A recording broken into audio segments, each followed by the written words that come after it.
This video, we're going to talk about Dunk and Egg Part 1. Next Sunday, 2 Game of Thrones videos are going to be put up: Aerys the First, 13th Targaryen King of Westeros, and Dunk and Egg Part 2. I'm in love with Dunk and Egg stories and wanted to include them in the extra history they provide to the Targaryen kings. The story is about 2 people, primarily Dunk and Egg. Dunk started as a squire to a hedge knight, who is a wandering knight without master traveling throughout Westeros for employment, named Sir Arlen of Pennytree. Sir Arlen found Dunk as a small boy in Flea Bottom, parentless and wild. Sir Arlen changed his life by taking him in and raising him, often giving Dunk praise, singing, being humble, upbeat, and treating Dunk with respect and rarely beating him, unless he deserved it. His optimistic nature and kindness made a huge impression on Dunk. When the story begins, King Daeron II, whose the last video we talked about, is on the throne, and Dunk is about 16 or 17. Sir Arlen dies after catching a chill on their way to Ashford to attend a tournament. Dunk, knowing no other life, decides to take Arlen's armor, horses, and money and try to make it to Ashford to compete. On his way to Ashford, Dunk stops at a tavern to eat and meets a sassy boy named Egg, who will later become Aegon V, the 15th Targaryen king to rule Westeros, and a drunk, which is really Egg's older brother Daeron, who tells Dunk, "I dreamed of you," and warns him to stay away from him. The boy asks to become Dunk's squire, but Dunk, thinking he's an orphan, tells the boy no and rides on to Ashford tournament. At this time, Dunk also realizes the name Dunk isn't really that great and decides to start calling himself Sir Duncan the Tall. When he gets to Ashford tournament, he discovers that the boy had followed him, and Egg finally convinces Dunk to take him on as a squire. However, at this tournament, Dunk realizes he has 2 problems: the need of armor that fits right, and he needs a knight to vouch for him that he is indeed a knight. Though we know Sir Arlen died while Dunk was a squire, and he's fudging the part about Sir Arlen knighting him before he died. Dunk tries to solve the armor problem by enlisting the aid of a blacksmith. To pay for the armor, he has to sell one of his 3 horses. In the process of going to the stables to sell one of the horses, he runs into another Targaryen prince, Aerion Brightflame. And the princes are everywhere at this tournament, and Aerion is super rude to Dunk, telling him how knights have fallen on sad time if he's a knight, and trying to treat him like a stable boy and a servant, and just, And we'll talk more about Aerion later, who is a complete jerk. But despite that, Dunk sells his horse and begins to try to find a knight to solve his second problem, someone to vouch for him. On his search through the tournament, he comes across a puppet show and gets a little crush on one of the puppet controllers, a very tall girl named Tansel. Also on his quest to find someone to vouch for him, he befriends a knight named Sir Stephen Fassaway and his squire cousin, Raymond Fassaway. Eventually he finds a knight whose father had used Sir Arlen for help. The knight, Sir Manfred, claims not to remember Arlen or Dunk, something that greatly upsets Dunk since Arlen had taken a wound for his father. Realizing he has no one to vouch for him, he returns kind of defeated to Ashford Castle, but walks in on a group of men arguing. Among them are Maekar and Baelor Breakspear, the sons of King Daeron II. This turns out to be a blessing. When the men notice Dunk, Baelor Breakspear ends up vouching for Dunk, and after Dunk tells the tale of Arlen breaking 4 lances against Baelor at a tournament long ago, which Arlen claimed was 7, was actually 4, but we know how people like to exaggerate their deeds. Baelor's only condition is that Dunk gets his own sigil and not uses Arlen, since he isn't Arlen's blood family and you can't use sigils if you're not blood related. And the coolest part about these scenes between Dunk and Baelor is you see how amazing of a king Baelor would have made. He's a great fighter, but he's so humble and respectful, and he just really seems to care about the people. And when you start to learn about the other Targaryen princes, especially around this time, you see that Baelor really stands out as an exceptional person to rule the realm. Now Dunk has one last problem: getting a new sigil. He decides to employ Tansel for it and instructs her to paint an elm tree on a field the color of a sunset next to a pool and a shooting star above. With all that squared away and not having to compete till the 3rd day, Dunk takes Egg to watch the first day of competition. Lots of knights fight, they win, they get defeated, but 2 people really stand out to Dunk: Valar, Baelor Breakspear's son, and Aerion Brightflame, Maekar's son. Dunk notices no one of skill will challenge Valar. He defeats all the weak opponents sent before him. The second person is Arian Brightflame, the rude prince that had mocked him at the stables. Arian Brightflame is a complete piece of work, and we should all be thankful that he never sat on the throne. This guy is convinced he's actually a dragon and dresses in orange, yellow, red and has red enamel flames on his helmet. He's a child of Makar, but some notable things that Arian did to Egg, his younger brother, is throwing Egg's cat down a well, and once Arian visited Egg at night, put a knife to Egg's private parts and joked about removing his genitalia so he would become his sister and then he could marry him. Yeah, like I said, complete piece of work. Arian finally joins the tournament on the first day and picks Sir Humphrey Harding to compete against, telling him, come out, little knight, it's time you face the dragon." When Arian and Humphrey mount their horses and charge at each other, Egg, whose true identity is still unknown to Dunk, screams for Humphrey to kill him, and Arian purposely drops his lance low and strikes the horse, causing a deep wound in it and for it to crash sideways and land on Sir Humphrey's leg, breaking it. While the horse is screaming in agony and people are trying to help the knight up, Arian decides this is the best time to jump from his saddle, draw his sword, and advance on Humphrey. And who knows what this crazy prince would have done if Humphrey's people hadn't pulled him back and said, "No, you can't do this, he's down, horse is on top of him." Finally, they kill the horse, and Arian is disgraced, and Humphrey is declared the winner. And a lot of people are pretty sure that he purposely lowered his lance lower than you were supposed to strike the horse, but it's hard to make accusations against a prince. But the excitement isn't over, because that night our wonderful Prince Arian sees the puppet show with Tansel. When he sees a dragon puppet being slain during the performance, he declares the puppeteers are committing treason and the dragon would always win.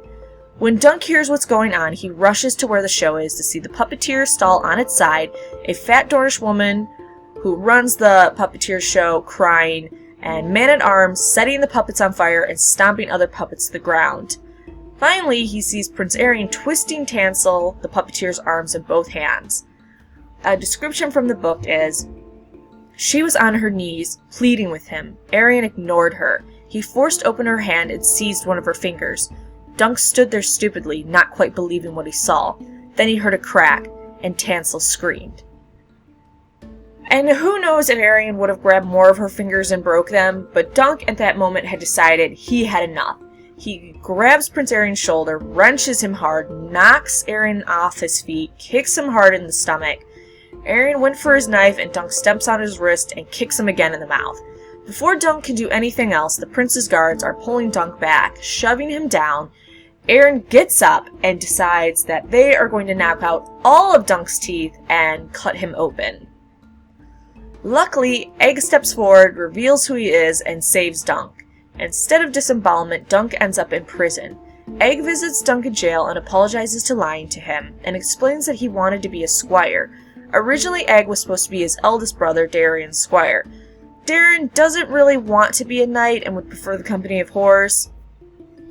And he also admits that his brother Darian shaved off Egg's hair so that he could hide and not have to attend the tournament. So Darian is just not a very willing knight and tried to escape the tournament and shaved Egg's head and tried to just avoid the whole thing, and it didn't work out because Egg wants to be a squire and eventually a knight and join the King's Guard. Finally, Dunk is summoned to a room with Baelor. Baelor dismisses Egg and begins to question how good of a knight Dunk is. Dunk learns that Darian has told his father Makar that Dunk stole Egg, making Dunk out to be a robber knight who Darian had spent all this time trying to find to win his brother Egg back. So Darian is making himself out to be a hero instead of a drunkard that just wanted to whore around. The story of the puppeteers is also being spun to be treason and veiled attacks on House Targaryen. At this point, either Dunk will lose a foot and a hand, each that struck a prince, or he must defend himself in a trial by combat. Which doesn't seem too bad. There's a reason why they call him Sir Duncan the Tall. He's a huge guy. And a trial by combat with Prince Arian might not be that bad unless he chooses a different champion. But of course, Prince Arian has to muck that all up and decides he wants a trial by 7, something that hasn't been done in almost 100 years. Aerion claims a trial by 7 will allow Darren to also get justice from Dunk for quote-unquote stealing Egg. So now Dunk needs to find 6 other knights to fight with him, which, considering he couldn't find any knights to vouch for him until Baelor, he knows he's in trouble. But he does have new friends in Stefan and Raymond. Both of them, along with Egg, promise to bring men to fight for Dunk and leave to recruit. Dunk also has a surprise visit by Darien, who is just pathetic, this guy. He apologizes to Dunk and tells him he won't harm him in the fight, or he just had to tell his father something about why he wasn't at the tournament and lost Egg, and he thought that Dunk would be a good scapegoat. And he tells Dunk, simply make a nice blow on the side of my head, I'll fall down. None of my cousins or brothers are half my equal at lying insensible in the mud. Darren also reveals he saw Dunk in a dream, along with a dead dragon, a great one, and fears that the dragon might be one of his family members. Finally, Darren says he will withdraw his accusation, but it won't matter unless Aerion does too. Dunk runs into the blacksmith again. He gives him his equipment super cheap, a copper, upgrades, and gives him his newly painted shield Tansel had completed. On his way to get ready for the trial, Dunk notices something off. People are wishing him good fortune and shaking his hand. Dunk is confused since he thought people were here just to see him die, but the smith tells him that a knight who remembered his vows is something really important to the small folk who are used to just getting pushed around and just stomped. He gets a bigger surprise when he goes to the challengers area and finds Robin Riesling, Humphrey Beesbury, and Sir Humphrey Arding, who is fighting even with a broken leg. The 3 men are there to help Dunk and collect a debt from Prince Aerion. Dunk is even more shocked with Lionel Baratheon, known as the Laughing Storm and a renowned fighter, comes to his side as well, fetched by Egg. His good luck, though, has a downtick when Sir Stefan, the guy he met earlier was Sir Stefan's cousin, comes back and admits he's fighting for the accusers with the promise of possible lordship. This causes his cousin Raymond to be disgusted with him and demand he himself be knighted so he could fight for Dunk, and possibly bruise his cousin Sir Stefan in the fight. However, Dunk is still 1 man short and is close to being declared guilty by default. Just when he runs out of hope, Baelor Breakspear, one of the best knights in the entire kingdom and heir to the throne, joins Dunk's side. He gives them strategic advice and the trial begins. Aerion and Dunk face off with each other as the rest find their opponents. They charge at each other, resulting in Dunk getting a 3-foot splinter from Aerion's lance in his side. Before Dunk can attack him with his sword, Aerion's horse barrels into Dunk's and sends Dunk to the ground, losing his longsword in the process. Aerion followed him to the ground and hits him in the head with the spiked Morningstar. Before Aerion can deal a fatal blow, Dunk rolls and wrestles him to the ground, using dirty tricks he used in Flea Bottom. Finally, he beats Aerion and drags him to Lord Ashford and the other judges and makes him withdraw his accusations. After the trial is over, we learn that both Humphreys were killed, and as Dunk's friends attend to his wounds, Baelor Breakspear comes in to see him.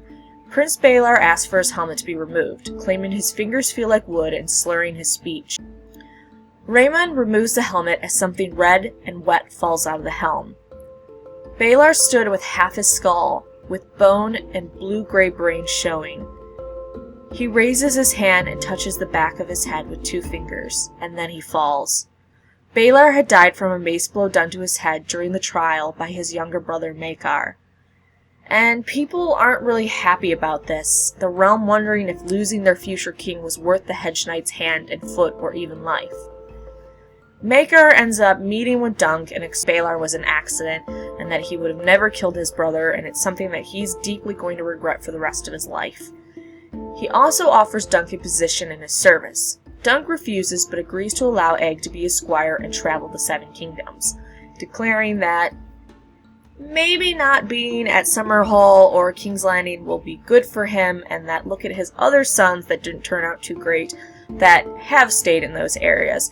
We also learn that Aerion is sent to Lyce to help him with his attitude problem. This first story ends with Dunk heading with Egg to the Red Mountains and Dorne. Next video will be 2 videos, Dunk and Egg 2 and Aerys the First, so make sure you like and subscribe and come back next week for our next Game of Thrones videos.